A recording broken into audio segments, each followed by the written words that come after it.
Queridos, um dia desse eu estava em uma reunião e eu conheci duas missionárias bolivianas que eu falei, essas mulheres são guerreiras demais, porque aquelas mulheres sabiam em toda a sua intensidade o que significava essa palavra misericórdia e dispensação de Deus. Nós estávamos ali reunidos, alguns pastores, e aquelas irmãs tiveram a oportunidade da palavra. Alguns não, tinha um número considerável, tinha ali uns 250 homens e mulheres de Deus. E aquela irmã, ela falou assim, homens e mulheres de Deus brasileiros, vocês têm o céu nessa nação que nós não temos nas nossas nações latino-americanas. E a misericórdia do Senhor está estendida sobre a vida de vocês. E essa terra é uma terra de milagres. E nós viemos aqui buscar milagres. Nós viemos aqui buscar a presença do Senhor. Mas nós queremos dizer a vocês que nós percebemos que vocês não sabem valorizar a unção que repousa sobre a nação brasileira. Vocês não honram a unção que sobre vocês está liberada como deveriam. E aquilo, o negócio começou a ficar meio estranho, né? Que a irmã começou a falar pesado. E ela disse assim, eu não sei se é porque vocês perderam a percepção ou porque nós somos tão necessitados que a gente tem muita percepção. Mas eu percebo duas realidades no Brasil. Muita misericórdia e pouca valorização dessa misericórdia. Eu acho que vocês tinham que valorizar mais o que vocês têm. Porque Deus deu e Ele não vai tirar.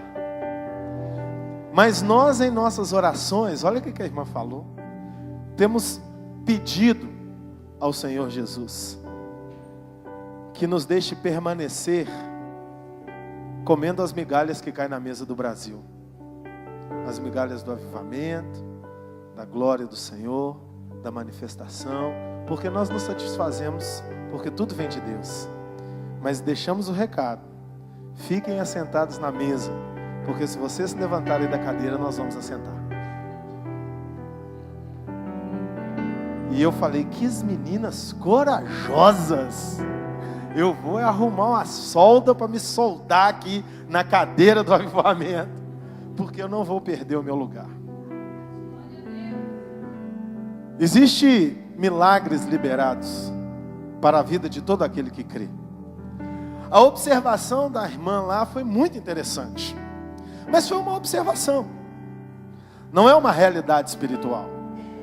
Porque na realidade espiritual, todo aquele que crê no Senhor Jesus vai receber a bênção dele, esteja ele aonde ele estiver. E todo aquele que desvaloriza a presença do Senhor vai amargar nas falências dessa vida humana caída, ainda que esteja do lado do avivamento, mas está amargando. Por quê? Porque não busca e não se posiciona como tem que buscar e se posicionar. Alcançar o milagre de Deus na nossa vida está totalmente associado às nossas posturas e às nossas atitudes.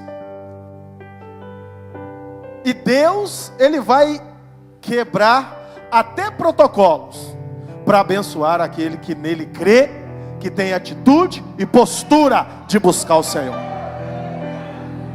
Deus decidiu te abençoar. E você tem correspondido à bênção do Senhor? Ou você está perdendo o tempo da sua vida, rodando em círculos igual um peão, procurando a felicidade em coisas humanas, enquanto o céu está aberto, ainda sobre o planeta Terra? Querido, é uma questão de postura, é uma questão de atitude. E aqui na palavra do Senhor, no livro de Mateus, capítulo 15, a partir do versículo 24, nós entendemos uma situação muito interessante, onde uma mulher falou com Jesus sobre migalhas, e aquela irmã lá, boliviana, contando aquela situação, ela estava se amparando nessa verdade bíblica para mostrar uma realidade. Tem que existir postura para que se possa desfrutar daquilo que já foi liberado. Os irmãos estão entendendo? Amém? Deus não vai liberar a bênção, Ele já liberou. Por isso nós devemos crer e confiar que Ele faz um milagre em nós. Ele respondeu: eu fui enviado apenas às ovelhas perdidas de Israel. A mulher veio, adorou de joelhos e disse: Senhor, ajuda-me. Ele respondeu: não é certo tirar o pão dos filhos e lançá-los aos cachorrinhos. Disse ela, porém: sim, Senhor, mas até os cachorrinhos comem das migalhas que caem da mesa dos seus donos. Jesus respondeu: mulher, grande é a sua fé. Seja conforme você deseja. E naquele mesmo instante, a sua filha ficou curada. Essa mulher cananeia, ela se ajoelhou na presença do Senhor Jesus e fez para ele um pedido. E o povo cananeu, naquela época, eles se achavam superiores ao povo judeu.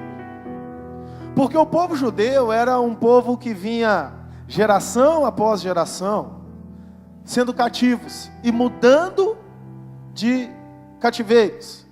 Cativeiro babilônico, voltaram para Jerusalém, erraram, medos, persas, romanos, e o povo foi vivendo em cativeiro depois de cativeiro. E na época de Jesus, o povo judeu era apenas uma região dominada. Uma região dominada naquela época pelos romanos. E aquele povo ali que estava ao derredor sabia que o povo judeu tinha uma grande bênção e uma péssima postura em relação à sua bênção. As pessoas sabiam que o povo judeu consecutivamente vinha traindo o seu próprio Deus, através de idolatrias, através de tantas coisas absurdas que nós lemos na Bíblia. E eles não adoravam o Deus dos judeus, mas eles sabiam a história do Deus dos judeus, que abriu o Mar Vermelho, que abriu o Rio Jordão, que ressuscitou mortos, que fazia muitos milagres. Então eles consideravam aquele povo como um povo até inteligente, mas espiritualmente inconsequente. Como podem servir a um Deus tão grande e viverem debaixo de julgos tão miseráveis? E aquela mulher começou a perceber ali em Jerusalém, como vários outros cananeus, sírios, fenícios e tantos povos que viviam envolvidos ali, eles começaram a perceber um movimento diferente no meio dos judeus. Um homem apareceu fazendo maravilhas, curando enfermos, libertando endemoniados, ressuscitando mortos. E todos começaram a conjecturar. A conversa nas ruas de Jerusalém, nas ruas de Betânia, nas ruas de Judá, da Judéia, eram sempre a mesma. Apareceu um profeta de verdade agora entre os judeus. E já havia-se um burburinho que até tomar o lugar do poderoso imperador de Roma, o César. Esse cara que veio da Galileia, esse tal de Jesus, iria tomar. Porque as pessoas estavam chamando ele de o Messias, o libertador.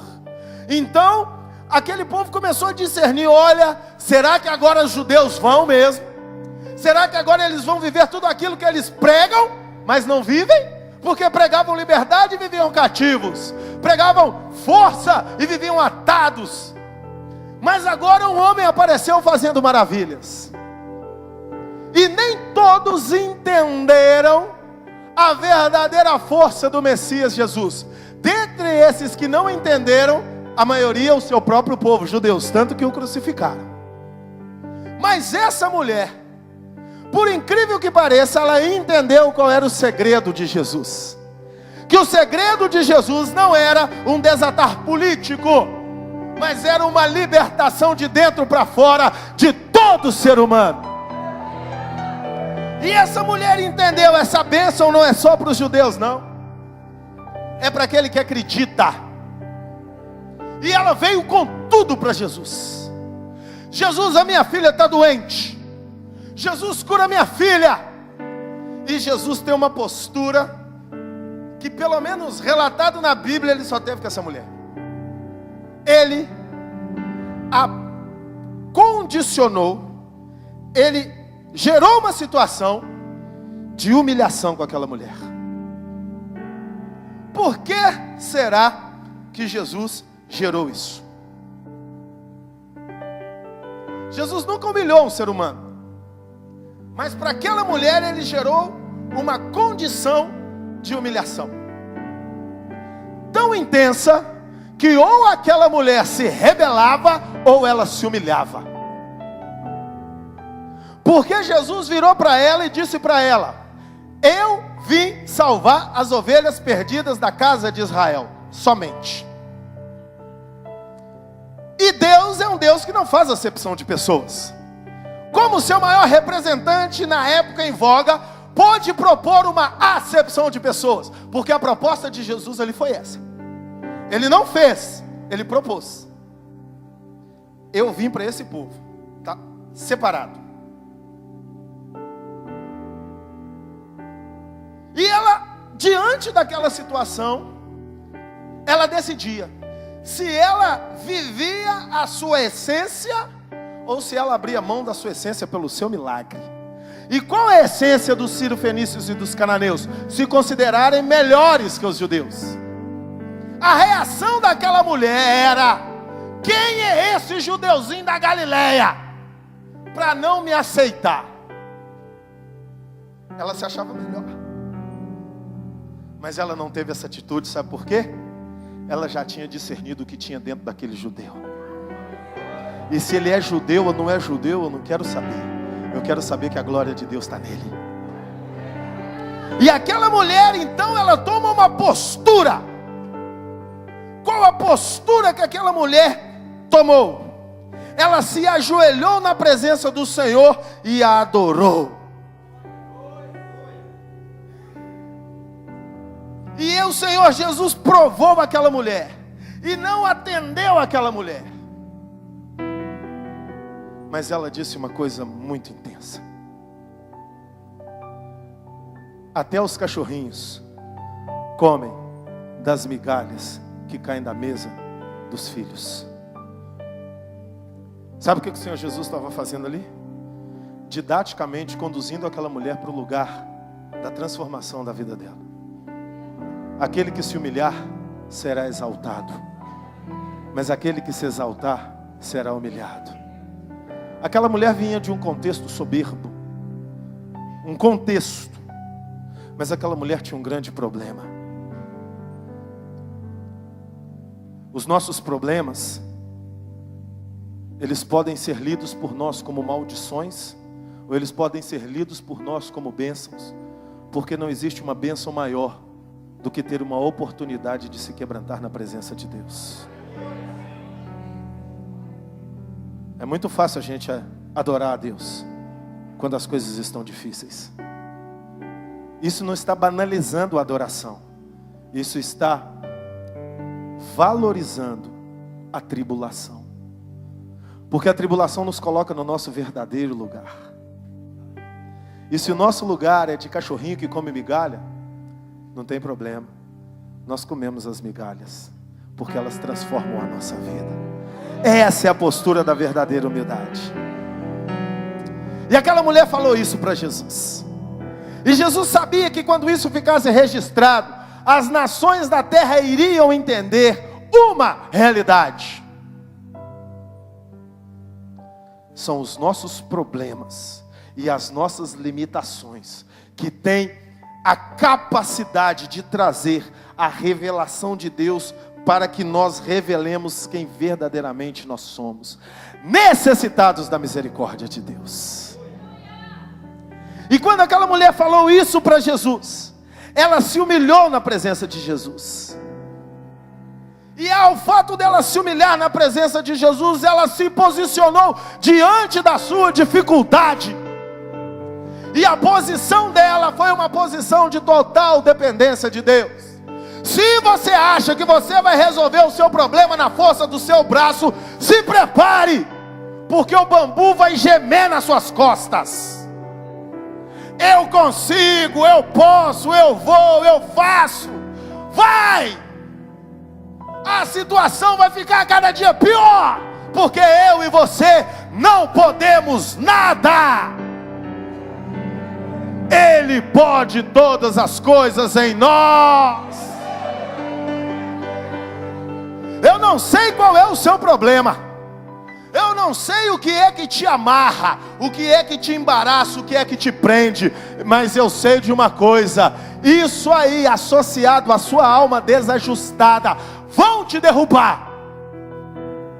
Mas se você se humilhar na presença do Senhor e falar: Jesus, eu não posso, mas tu podes. Ele vai pisar em cima da cabeça da serpente. E aquilo que te prendia não te prenderá mais, porque esse é o verdadeiro milagre. Reconhecer que só Jesus é o Senhor.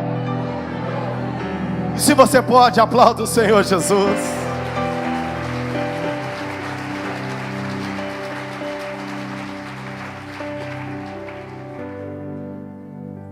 E esse enredo produzido por Jesus chegou no fim do propósito, que é o bem maior de todo aquele que crê. Sabe por que que Deus primeiro tem que confrontar a sua soberba, a minha soberba, para depois nos abençoar? Porque se Ele não confrontar, nós não vamos valorizar o nosso milagre. E nós vamos chegar ao ponto até de achar que Deus não está fazendo mais do que a sua obrigação nos abençoar. Porque afinal de contas eu faço o que tem que fazer. Não, isso não é bênção. Isso é maldição. Querido, o maior milagre é a transformação do seu coração. O maior milagre é o quebrantamento da essência que está dentro desse peito aí. Que você acha que sozinho consegue. Mas Jesus está te dizendo hoje: você não pode, mas eu posso em você. E se você confiar, eu mudo. Quando cedemos o nosso coração para Deus, não tem um demônio na face dessa terra, e nem todos juntos, que possam nos parar. Você e Deus são maioria absoluta. Sabe por quê? Na realidade, você não vai fazer nada. Deus te pega e coloca para trás dele. Quem faz é Ele. Quem faz é Ele. Quem faz é Ele. E se você recebe essa palavra, aplaude e glorifica o Senhor Jesus nessa noite. Porque quem faz é Ele. Quem faz é Ele. E quem vai continuar fazendo sempre será Ele. Ele é Deus de milagre. Com migalha ou com pão inteiro, a mulher Ciro-fenícia foi para casa e encontrou a filha dela curada. E isso é o que importa. Tira essa capa. Seja ela da incredulidade, do racionalismo, do questionamento, do remorso, da paixão pelas coisas carnais. Coloque isso tudo diante do Senhor hoje. Independente do que você é, do que você fez, Ele vai te mostrar que Ele te ama. Sabe por quê? Aquela mulher discerniu muito bem que dentro do coração de Jesus tinha paixão, misericórdia e amor. Ela sabia que Ele amava mais o ser humano do que os fracassos que o ser humano carrega. E nós também sabemos disso. Por isso nós glorificamos ao Senhor. Rompa as suas limitações. Tenha atitudes para desatar a sua vida, querido. Hebreus 12, versículo 2. Diz assim: tendo os olhos fitos em Jesus, autor e consumador da nossa fé. Ele, pela alegria que lhe fora proposta, suportou a cruz, desprezando a vergonha, e assentou-se à direita do trono de Deus. tendo os olhos fitos em Jesus, autor e consumador da nossa fé. É nele que nós precisamos colocar os nossos olhos. Falar isso agora no culto, na reunião, é maravilhoso. E viver isso quando a pressão vem, faz com que o discurso maravilhoso se una a atitudes de fé e produza um milagre na nossa vida. Se nós olharmos para as coisas que estão ao nosso redor, a gente vai viver assim, ó, andando em círculo. Entra ano e sai ano, eu estou no mesmo lugar, porque eu estou andando em círculo. São as mesmas coisas me atormentando, é cometendo os mesmos pecados, é limitado sempre pelas mesmas coisas. Queridos, vir para a igreja na campanha poderosa de milagres é bom demais, receber a bênção do Senhor é bom demais, mas vai ficar só no bom se não tiver uma mudança na postura, da atitude da vida. E quando eu direciono os meus olhos para Jesus, eu me desembaraço de todo pecado, de toda circunstância que me amarra, e eu começo a andar para frente. E aí eu entendo que os milagres são parte do processo de Deus na minha vida, e a função dos milagres é me acompanhar. Mas enquanto eu não coloco os olhos em Jesus e tomo posturas e atitudes em relação a Jesus, eu posso até receber alguns milagres pela misericórdia dele, mas eu posso ir para o inferno e ficar testemunhando lá no inferno os milagres que eu recebi aqui na terra. Você tem noção disso? Foi Jesus que disse: muitos me dirão naquele dia: Senhor, Senhor, em teu nome curamos enfermos, falamos em línguas, expulsamos demônios. E eu direi: não vos conheço.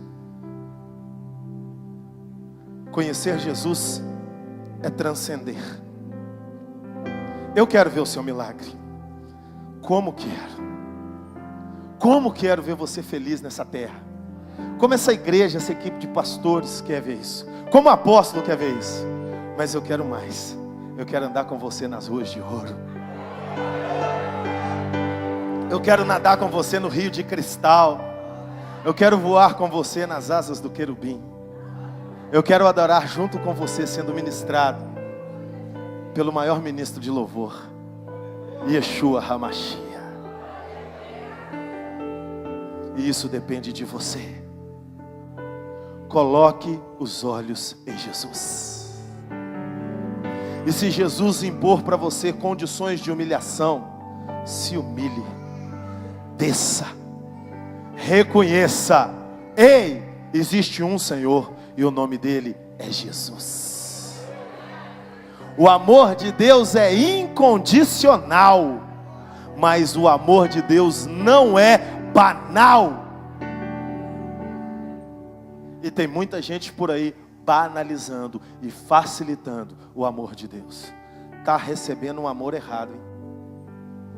Está recebendo um amor da alma, que dura minutos. Daqui a pouco a gente já está cheio de ódio dentro dela, porque ela é inconstante.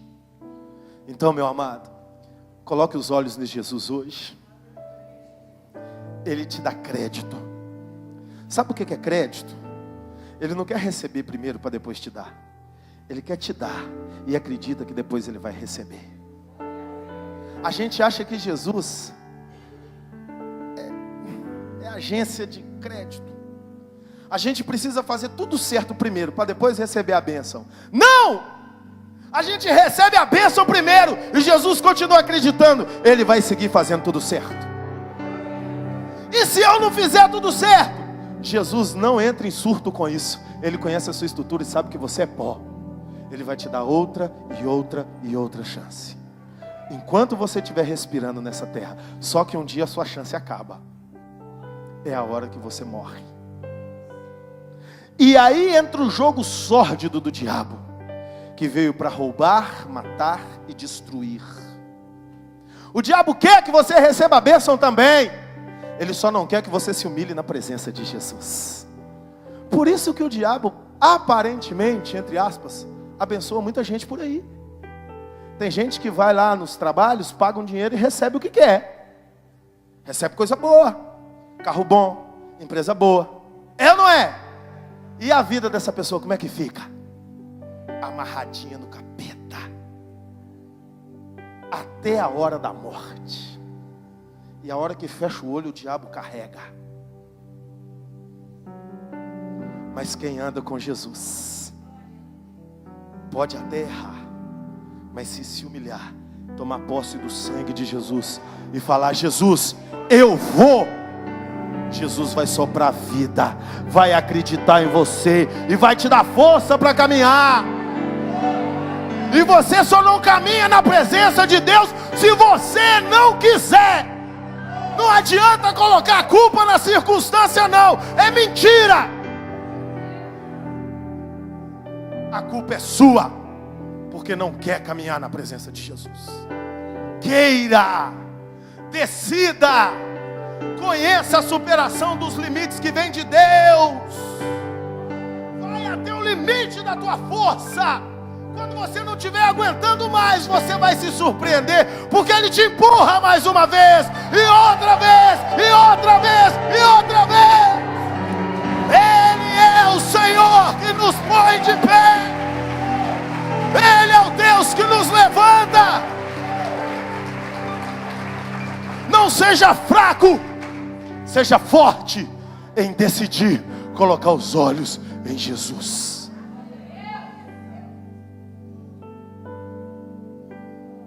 O sangue de Jesus nos purifica de todo o pecado. Busque ao Espírito Santo. Efésios capítulo 5, versículo 18.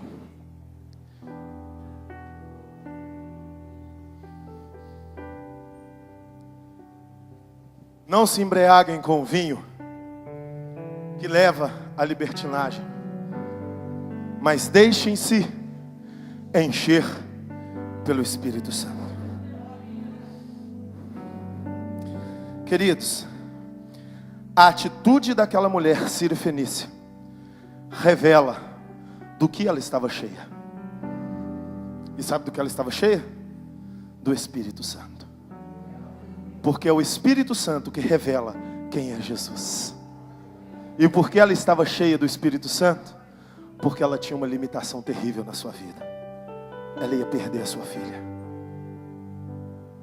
Eu conheço bons crentes que chegaram a Jesus porque perderam tudo. Queremos perder tudo para chegar a Jesus? Claro que não. Claro que não. Mas se perder tudo me leva a Jesus, perder tudo vale a pena. E eu não quero que nós entendamos isso só depois que a gente morrer, não. Porque aí nós vamos entender, mas não vai adiantar mais nada. A gente tem que entender isso agora. E ela estava cheia do Espírito. Porque ela sabia que mesmo que Jesus impusesse dificuldades, e Jesus às vezes impõe dificuldades, se ela tivesse a postura correta, Ele daria para ela o que Ele tem: misericórdia.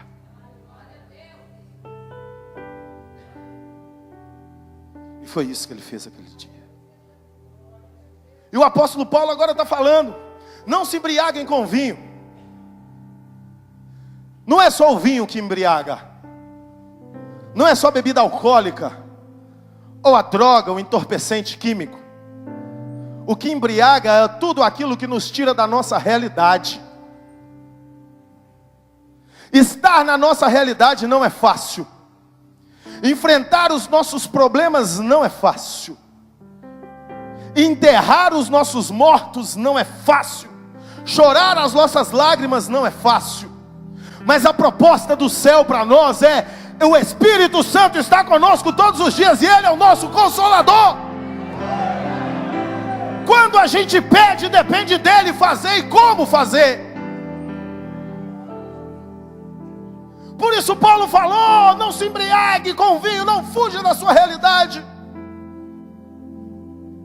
Quando nós estamos embriagados, quando o ser humano está embriagado, A emoção dele está amparada por uma mentira. Está amargurado, está deprimido, enfia a cara na cachaça. Para quê? Para esquecer os problemas. Ainda que amanhã eles venham acompanhados de uma ressaca que vai destruir a minha cabeça, eu prefiro gastar todo o meu dinheiro com Neusaldina. Mas eu quero esquecer meus problemas, ainda que seja por 5 minutos. Quem te faz não só esquecer, como superar os seus problemas é Deus. Quando você se embriaga, seja lá pelo que for, pelo vinho, pela cachaça, pelo conhaque, pela droga, pelo pó, pelo LSD, pelo que for, pelo chocolate, pelo programa de televisão, seja lá pelo que for, pela compra exacerbada no shopping, seja lá pelo que for, você está tirando o controle de Jesus da sua vida e entrando num processo de engano. Jesus não quer só resolver o seu problema, Ele quer te levar além do seu problema. Por isso Ele diz: enchei-vos do Espírito Santo. Quando você perde alguém que você ama e bebe o vinho te faz esquecer daquele luto. Quando você se enche do Espírito Santo, você olha para o caixão, entende que morreu, mas recebe um consolo aqui dentro do seu coração, que a razão não compreende. É o Espírito Santo de Deus agindo em você. Enfrente os seus problemas, enfrente as suas dores. Está doente? Tô mesmo. Ele pode me curar. Eu vou morrer acreditando, mas vou viver recebendo o poder da promessa todos os dias da minha vida. Aplauda o Senhor, querido.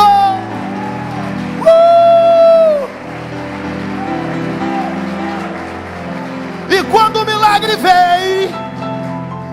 milagre vem, ele não vem como a estrela do espetáculo, ele vem como um figurantezinho. Porque a estrela do espetáculo se chama Jesus. E quando a gente entende isso, a gente entende que Deus tudo pode. Eu vivi um milagre uma vez na minha vida. Não foi enfermidade, não foi libertação financeira, mas foi uma liberação burocrática. Impossível. E ali eu vi como o que a gente está cheio se revela no momento que a gente está em crise. Estávamos fazendo um evento na cidade de São Paulo, muito importante. Tinha-se uma centena de milhares de reais investidos em publicidade, com outdoors espalhados em toda a cidade. Uma envergadura muito grande para um determinado evento. Casa de 400, 500 mil investido em propaganda. E nós fomos para uma reunião com o subprefeito da região onde ia ser o evento. Estávamos eu, o meu chefe e um chefe de gabinete de um vereador crente da cidade que estava nos ajudando, o irmão crente também. E quando nós nos assentamos naquela mesa de reunião, eu estava ali com as documentações, as coisas para o evento. Aquele prefeito não foi para a reunião, ele mandou a chefe de gabinete, subprefeito. E aquela chefe de gabinete veio com uma lista de exigências, humanamente falando, impossíveis de serem atendidas. Só de banheiro químico, aquela dona tinha pedido mais de 10 mil banheiro químico. Porque o número de pessoas era grande. Mais de 10 mil. E ela veio com exigências para 34 órgãos públicos, que eu teria que passar com ofício colhendo assinatura em São Paulo, naquele trânsito abençoado, em 24 horas. Nem se eu tivesse helicóptero, que não ia dar tempo de pousar e decolar de novo. E colocou todas as exigências e terminou a reunião dizendo o seguinte: uma determinada igreja que faz a marcha para Jesus deixou a avenida suja. Todo evento deixa a avenida suja, né? E eu quero dizer para vocês que crente na minha cidade não faz evento mais. E a mulher estava possessa ali aquele dia. E nós saímos daquela reunião. E aí o rapaz que estava com a gente virou para a gente e falou: pessoal, babou. Prejuízo, nós não vamos conseguir, vamos contratar um lugar fechado. Mas a divulgação já estava toda pronta, dando o endereço do evento. E aí, eu e o meu chefe, nós nos entreolhamos. Ele é um homem de fé. E eu Eu não ri de desprezo, gente. Confesso para vocês. Mas eu ri daquilo que eu estava cheio. Eu estava aquela semana toda de jejum. Eu olhei e falei assim: amigão, esquenta não. Jesus reverte tudo. Aquele rapaz virou para a gente e falou assim: a fé de vocês é insana. Eu não... Vamos embora.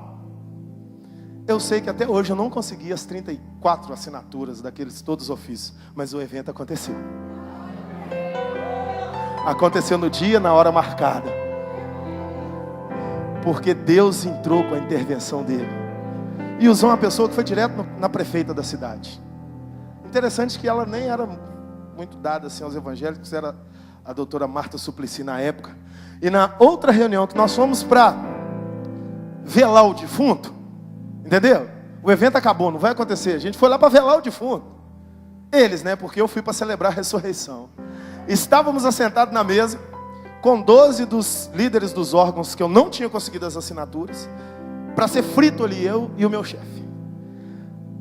A mesma chefe de gabinete assenta, o telefone dela toca. Eu ficava do lado dela, ela atendeu. Doutora Marta. Gente, eu não acreditei. É a senhora? Pois bem, sim senhora, com certeza, vai acontecer. Tchau. Quero dizer para os senhores que veio uma ordem da prefeita. O evento vai acontecer. Você pode aplaudir o Senhor?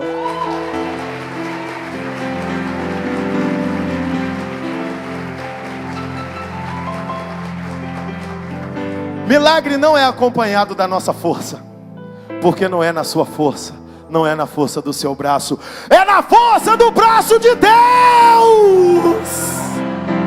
Ele é Deus de milagres. Ele é Deus que vira as realidades. Mas o mais bonito de tudo é você continuar na presença dele depois que o milagre acontece. Você veio buscar milagre? Que você receba seu milagre. E que você leve um coração humilde na presença de quem é que faz o milagre na sua vida. Enchei-vos do Espírito Santo.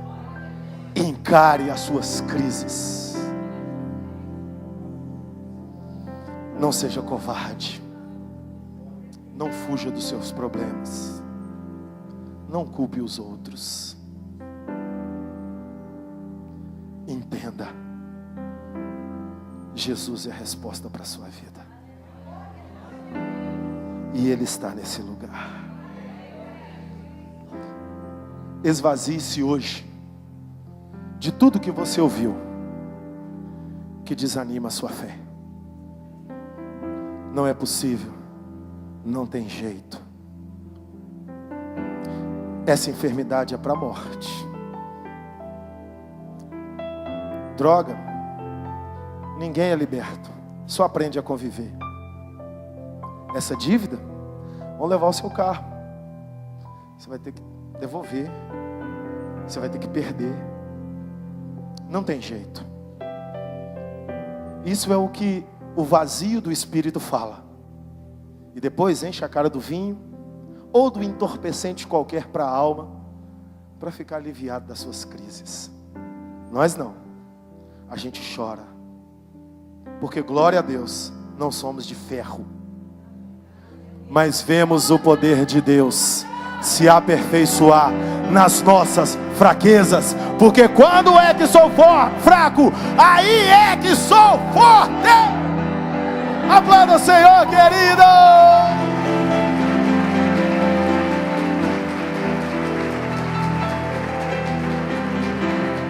Foi na fraqueza da sua força, comendo migalhas, que a mulher Ciro-fenícia viu a sua filha curada.